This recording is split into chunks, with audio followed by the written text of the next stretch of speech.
because you're part of Division G as in green, you get a green t-shirt.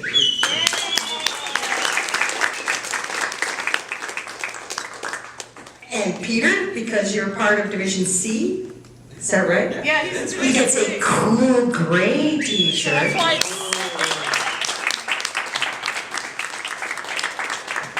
Now, Karen already has a t-shirt, so she gets something else. a car. She gets something else, which I'm having a hard time getting out of the bag. One moment, please. See, this is what happens when you're up in front of people. Things like this happen. So, James, I'm going to have you just hold this bag. Sure. There we go. That's good. Good. He's doing well, isn't he, everyone? Yeah. I'm almost done. I'm almost there. I've got it. I'm reinserting something. Please hold it, James, and we're good. Release, release. Thank you. Release. But I like it. I want to. I know. Release. Karen, you are the toast for tonight, doing double duty, and I want to thank you with this special little toasty glass.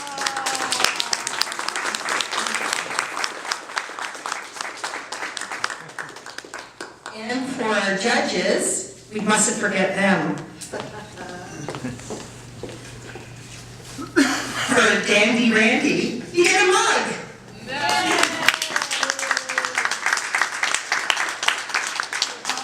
Marilyn, you get a mug.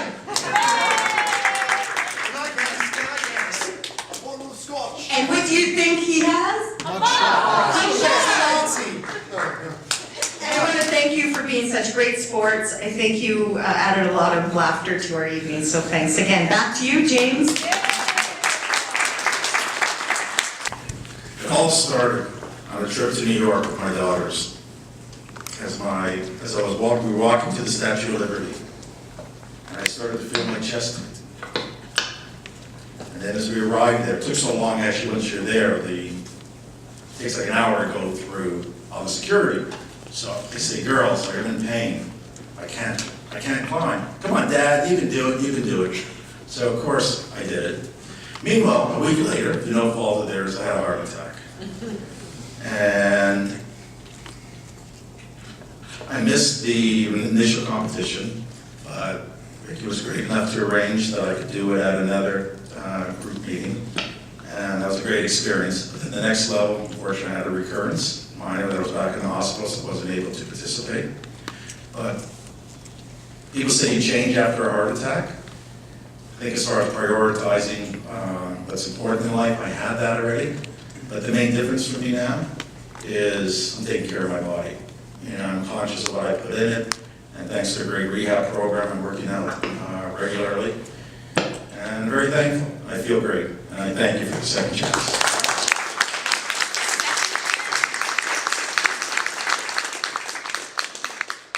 And just so you know, folks, Robert's story was the inspiration for the entire theme for this evening. Thank you, Robert.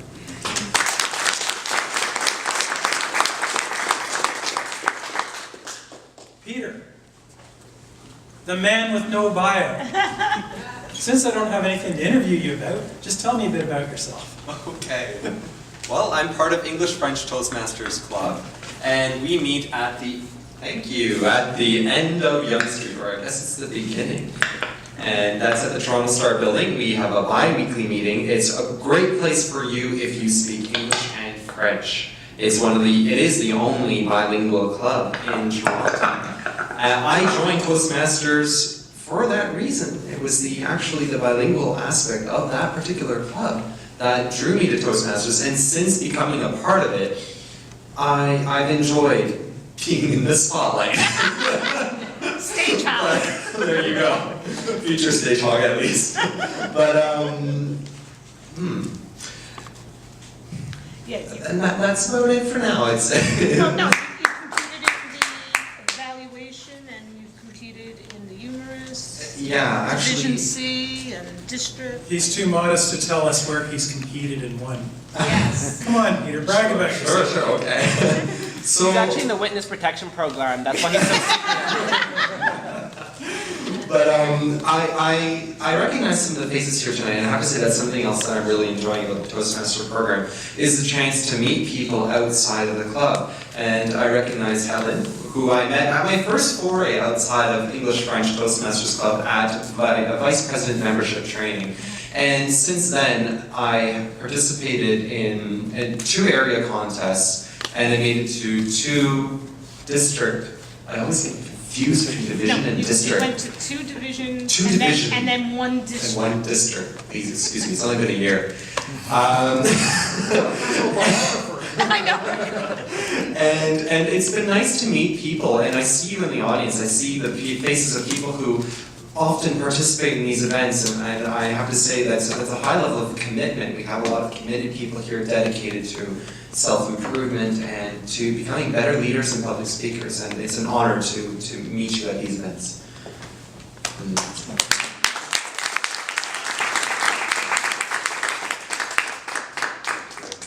Please pass the link to Karen. Okay. Don't turn it off.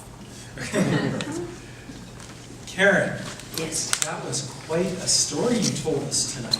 yes, I know, you had to be there. As my dad was, yes. Now, I've noticed that you're into all kinds of healthy, fun, outdoor activities, and I just want to know if there's a story behind this. Oh, there's too many stories. I'll pick on canoeing, for example. I love canoeing. And way back when I was in teachers college, I was with a group of my buddies. We were doing this little weekend course up in Algonquin Park. And I was clueless with the strokes and all that kind of stuff. On a Sunday, it was my turn to stern, be the person at the back of the canoe, down this really windy, twisty river, the Mable de Fond. And my 2 buddies were much stronger than I was. And so for every 1 correcting stroke I did, they did 2 overpowering strokes. We literally bounced from bank to bank to bank to bank, going nowhere. They were killing themselves laughing. And I decided, okay, I gotta learn how to do this. So since then, and this is my analogy to public speaking, isn't it true? That when you get the knowledge to do something and you get to practice that, then you get fulfillment with whatever it is that you're trying to do. So I can stern a canoe now. I can solo a canoe. I've actually done whitewater canoeing. And the same analogy applies to public speaking as a continuous growth. I encourage you to continually be learning and come and paddle with me sometime. All right. Carol and James. Carol is our apprentice chair. She's been helping us develop these events, work with people who are working on their high-performance leadership projects. We've been doing a lot of work in a short period of time, and you've helped keep track of all the different divisions. I think right now Division B is leading. Yeah, We've got to work on that. Ted and Rhonda. Okay, anyway, so events like this, they get points for putting on events like this and how many people come out, etc. So I want to thank you for your administration support and friendly attitude and doing a great job tonight. Thank you, Carol. And James, we have work to do with your HPL. It ain't over yet. You know that, right? I know. For a high-performance leadership program, there are various steps involved, and James has to now create a list of accomplishments for today. He has to do another speech, and then ultimately he has to submit the award into Toastmasters International, which helps him with his credentials towards the Advanced Leader Silver Award, which ultimately brings him his Distinguished Toastmaster Award. So he is doing something that not only you benefit from, but he also gets an educational award out of doing activities like this where everybody wins, right?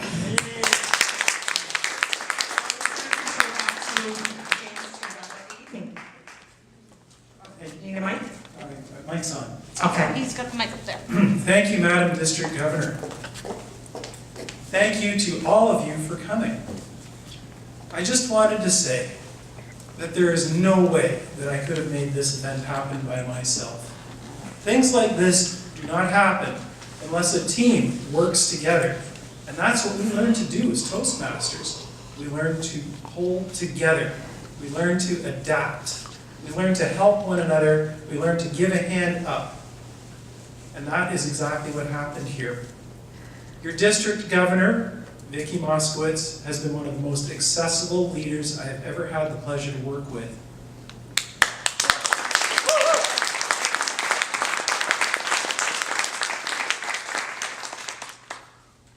Her fellow apprentice chair, Carol Donahue, I can't say enough. I remember when I was having difficulty as a club president getting a contest to happen. I remember her being here, and I remember feeling that everything was okay the moment she walked through the door. There were a few crises before this event happened, and I want you to know that she was there, and she helped, and she did what mattered when it mattered.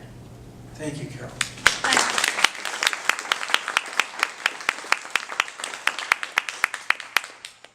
To all of the Front Street Toastmasters, and in particular to Jack Lee and Wilson Cabina, I can't thank you guys enough.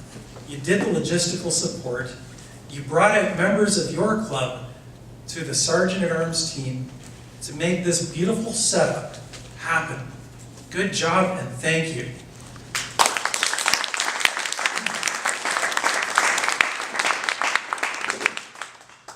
And there were contributions by the members of the Royal Class Toastmasters as well. They were here to support me. They were here to hold the meetings when I needed to give my speeches.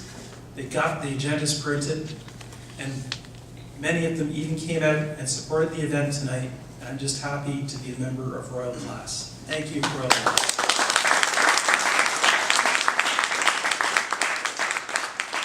In addition to thanking everybody here, I just want to acknowledge some additional district leaders. If you're a district leader this year or incoming, because we have the incoming district governor, incoming lieutenant governor of education and training, lieutenant governor of marketing here incoming, also our current district executives and incoming divisions, could you rise and be recognized? Because we want to thank you for coming out and supporting.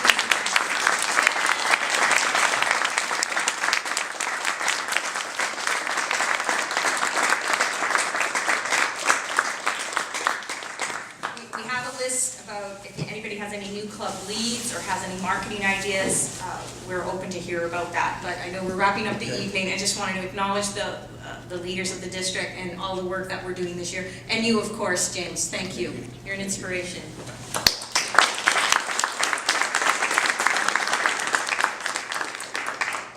I've thanked all the behind-the-scenes people, and now I want to thank the on-stage people.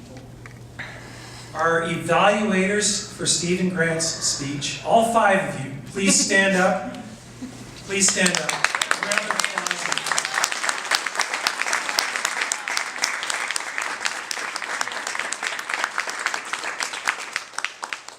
To our contestants for the Second Chance Idol competition, please stand and be recognized.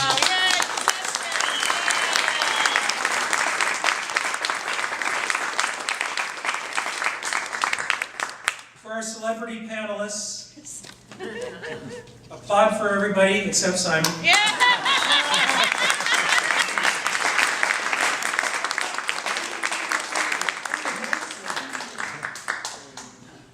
Last and certainly not least, Steve Grant.